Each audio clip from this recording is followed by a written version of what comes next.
So hello friends, welcome back.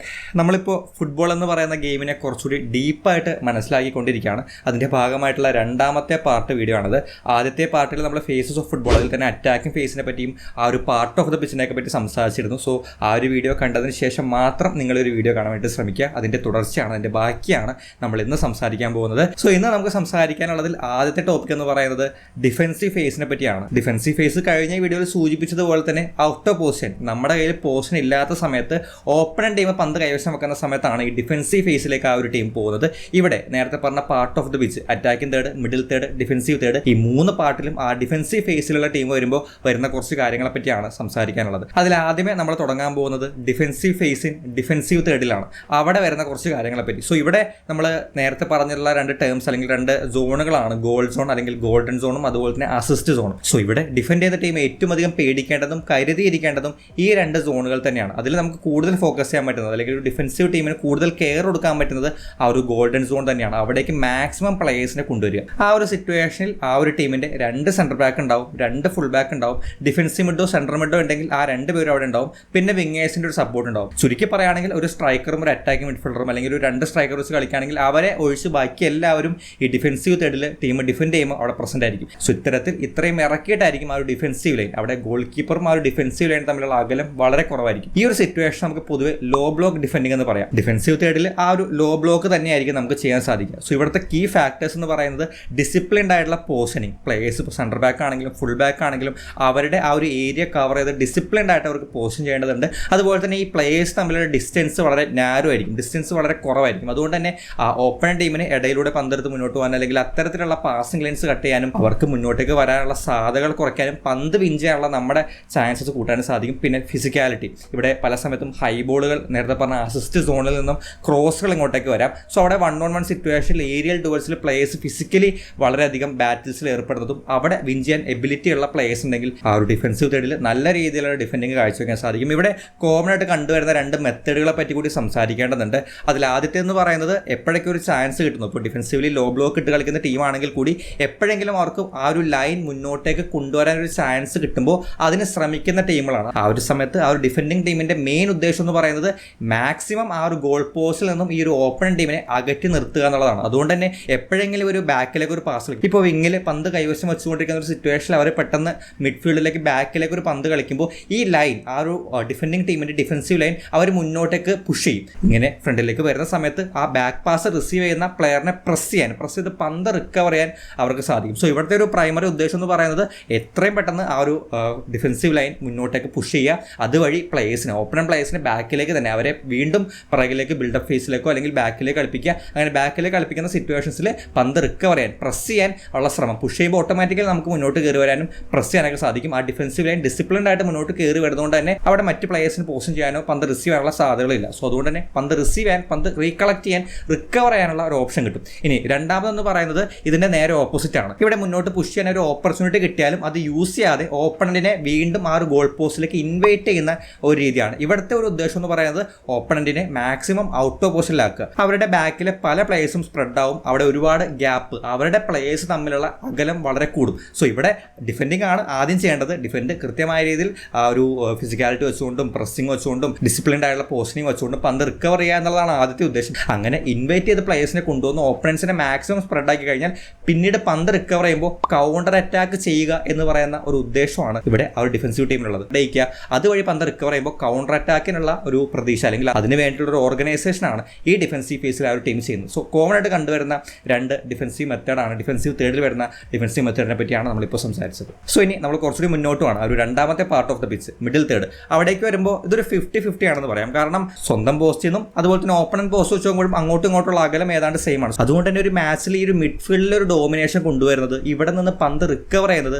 ഓപ്പണന്റെ കയ്യിൽ നിന്ന് പന്ത് ഈ ഒരു സിറ്റുവേഷൻ അല്ലെങ്കിൽ ഈ ഒരു മിഡിൽ വെച്ച് പന്ത് റീഗെയിൻ ചെയ്യുന്നത് വളരെയധികം ആ ഒരു ഗെയിമിൽ സ്വാധീനം ചെലുത്താറുണ്ട്. പല സമയത്തും പല മാച്ചുകളിലും ആ ഒരു ടേണിംഗ് പോയിന്റ് ആയിട്ട് മാറുന്നതും ഒരു ടീമിന്റെ മിഡ് നല്ല രീതിയിൽ വർക്ക് ചെയ്യുകയാണെങ്കിലും, നല്ല രീതിയിൽ എഫിഷ്യൻ്റ് ആയിട്ട് വർക്ക് ചെയ്ത് റിക്കവറീസ് പ്രോപ്പറായിട്ട് നടത്തുകയാണെന്നുണ്ടെങ്കിൽ നമ്മുടെ ഡിഫെൻസീവ് തേർഡിലേക്ക് അധികം ത്രെട്ട് വരില്ല.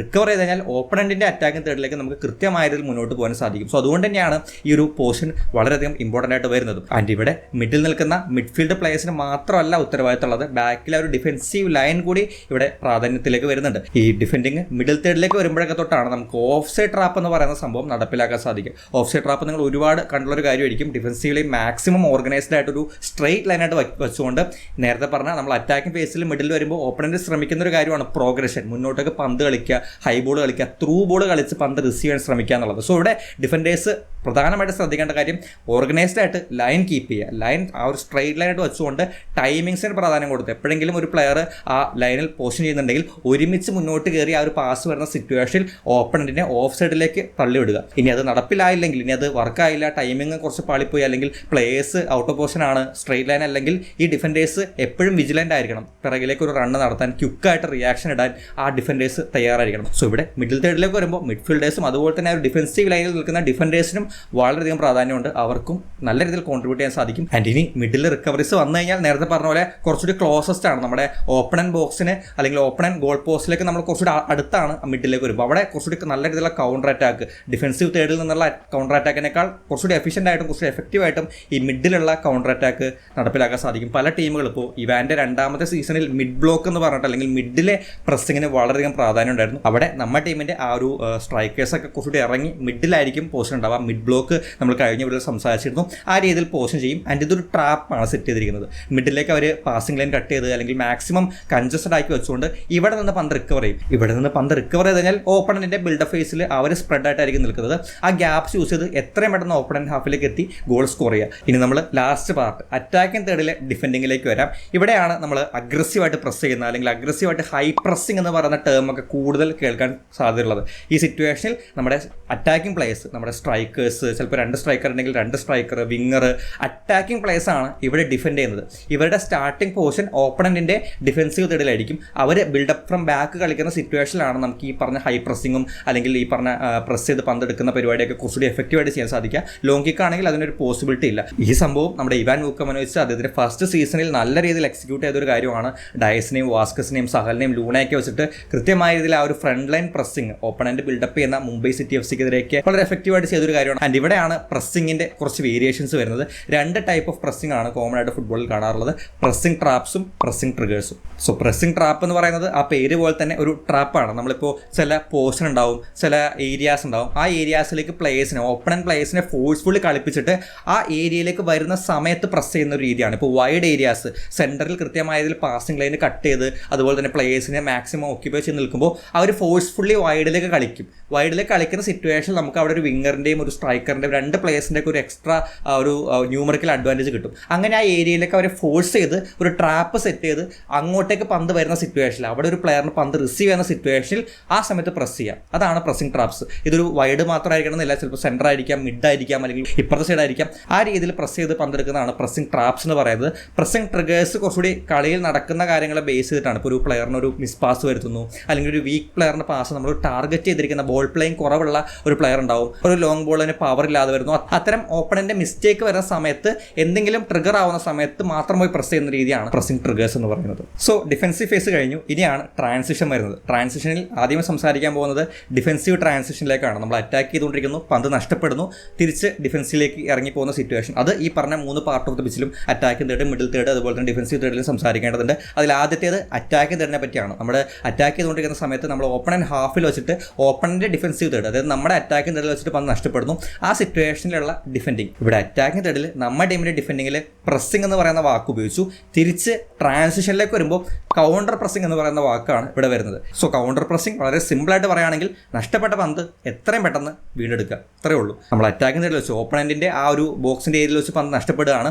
അങ്ങനെ നഷ്ടപ്പെട്ട് കഴിഞ്ഞാൽ പിന്നെ അവർക്കൊരു കൗണ്ടർ അറ്റാക്കാണ് ഓപ്ഷൻ ഉള്ളത്. സോ നമ്മുടെ ഈ പറഞ്ഞ മാക്സിമം പ്ലേയേഴ്സ് സ്പ്രെഡ് ആയിരിക്കും, നമ്മുടെ മാക്സിമം പ്ലേയേഴ്സ് ഔട്ട് ഓഫ് പൊസിഷനിലായിരിക്കും. ആ സിറ്റുവേഷനിൽ അവർ ഒരിക്കലും നമ്മുടെ ഹാഫിലേക്ക് വരാൻ അനുവദിക്കാതിരിക്കുക. മിഡിൽ തേർഡിലേക്കോ നമ്മുടെ ഡിഫൻസീവ് തേർഡിലേക്കോ വരാൻ അനുവദിക്കാതെ അവരുടെ ആ ഒരു ഡിഫൻസീവ് തേർഡിൽ വെച്ചിട്ട് നമ്മുടെ അറ്റാക്കിംഗ് തേർഡിൽ വെച്ചിട്ട് പന്ത് റിക്കവർ ചെയ്യാം. ആ ഒരു സമയത്ത് ഇന്ന പൊസിഷൻ അല്ലെങ്കിൽ ഇന്ന പ്ലെയർ അങ്ങനെയൊന്നുമില്ല. ആ പന്തിനെയാണ് നമ്മൾ ഫോക്കസ് ചെയ്യുന്നത്. പന്ത് ആ സമയത്ത് ആരുടെ കയ്യിലാണോ ആ പന്തിൻ്റെ അടുത്ത് എത്ര പേരുണ്ടോ, ചിലപ്പോൾ 1 പ്ലെയർ ആയിരിക്കും, 2 പ്ലെയർ ആയിരിക്കും, മാക്സിമം പ്ലെയർ അഗ്രസീവായിട്ട് പോയി പന്ത് പ്രസ് ചെയ്യുക. ഒരൊറ്റ ഉദ്ദേശമുള്ളൂ, പന്ത് എങ്ങനെയും നമുക്ക് തിരിച്ചെടുക്കണം. പക്ഷേ ഇത് വളരെ വളരെ ഹൈ റിസ്ക് ആയിട്ടുള്ള ഒരു പരിപാടിയാണ്. കാരണം ഇങ്ങനെ വരുന്ന സിറ്റുവേഷനിൽ നമുക്ക് ആ ഒരു പന്ത് റിക്കവർ ചെയ്യാൻ പറ്റുന്നില്ലെങ്കിൽ ഒരുപാട് പ്ലേയേഴ്സ്, നേരത്തെ പറഞ്ഞ പോലെ ഒരു പ്ലെയർ അല്ല, മാക്സിമം പ്ലേയേഴ്സ് ഈ പറഞ്ഞ പോലെ അവിടെ പൊസിഷൻ വിട്ടിട്ട് വന്ന് പ്രസ് ചെയ്യാൻ ശ്രമിക്കുമ്പോൾ അവിടെ ആ ഡിഫെൻഡിങ് ടീമിന്റെ formation completely out of position ആവും. അവർക്ക് ഒരുപാട് പാസിംഗ് ഓപ്ഷൻസ് കിട്ടിയെന്നിരിക്കും. അത് അവർ യൂസ് ചെയ്ത് കഴിഞ്ഞാൽ വളരെ ഈസി ആയിട്ട് അവർക്ക് കൗണ്ടർ അറ്റാക്ക് നടപ്പിലാക്കാൻ പറ്റും. ഇതാണ് സ്റ്റാറുടെ കേരള ബ്ലാസ്റ്റേഴ്സിന് ISLന്റെ ആദ്യത്തെ ഹാഫിൽ സംഭവിച്ചിരുന്നത്. സോ ഇത് ഹൈ റിസ്ക് ആണ്, പക്ഷെ പ്രോപ്പറായിട്ട് റിക്കവർ ചെയ്യാൻ സാധിച്ചു കഴിഞ്ഞാൽ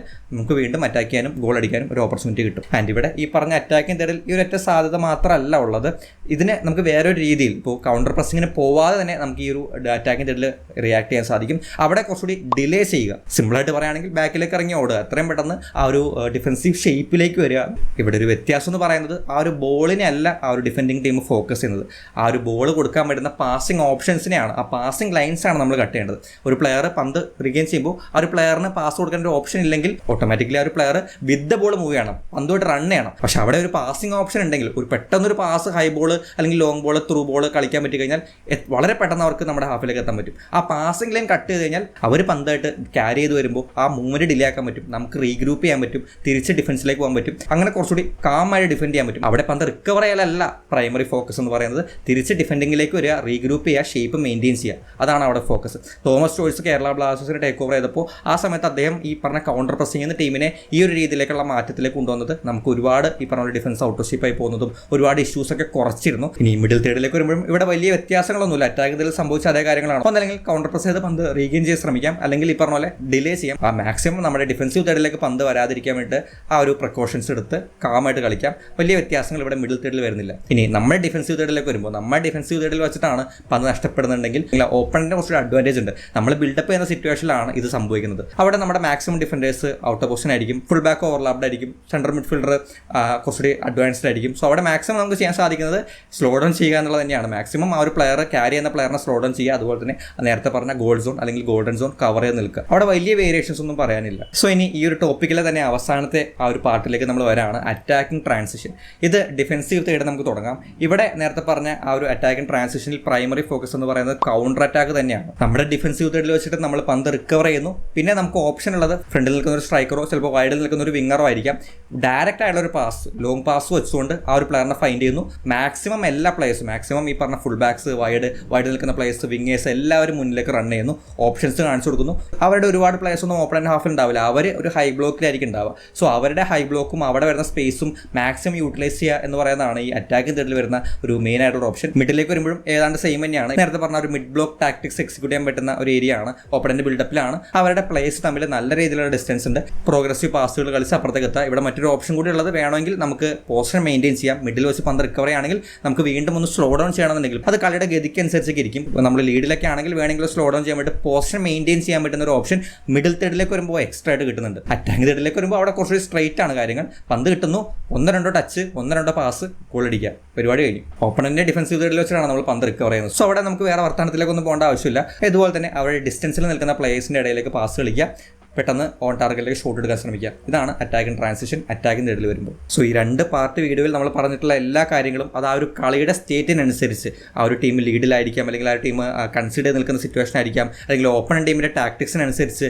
അങ്ങനെയുള്ള വേരിയേഷൻസ് വരാം. കോമൺ ആയിട്ട് അല്ലെങ്കിൽ ബേസിക് ആയിട്ട് ഒരു ഫുട്ബോൾ മാച്ചിൽ നടക്കുന്ന കാര്യങ്ങളെ പറ്റിയാണ് നമ്മൾ സംസാരിച്ചിട്ടുള്ളത്. അല്ലെങ്കിൽ ഇതിൽ കുറച്ചുകൂടി ഡീപ്പായിട്ട് വേരിയേഷൻസും കാര്യങ്ങളൊക്കെ വരുന്നുണ്ട്, കുറച്ചുകൂടി ടാക്ടിക്കൽ ടേംസ് നമുക്ക് പരിചയപ്പെടാനുണ്ട്. അതെല്ലാം വരുന്ന വീഡിയോസിൽ നമ്മൾ സംസാരിക്കുന്നതായിരിക്കും. സോ എന്തായാലും നിലവിൽ ഒരു ബേസിക് ആയിട്ട് ഒരു ഫുട്ബോൾ മാച്ചിനെ പറ്റിയിട്ട് മനസ്സിലാക്കാൻ ഈ രണ്ട് വീഡിയോ കൊണ്ട് നിങ്ങൾക്ക് സാധിച്ചിട്ടുണ്ടാവും എന്ന് പ്രതീക്ഷിക്കുന്നുണ്ട്. നിങ്ങൾക്ക് ഇതിലെന്തെങ്കിലും ഡൗട്ട്സോ അല്ലെങ്കിൽ സജഷൻസോ എന്തെങ്കിലും അഭിപ്രായങ്ങളോ ഷെയർ ചെയ്യാനുണ്ടെങ്കിൽ തീർച്ചയായിട്ടും അത് കമന്റ് ബോക്സിൽ മെൻഷൻ ചെയ്യാൻ ശ്രമിക്കുക.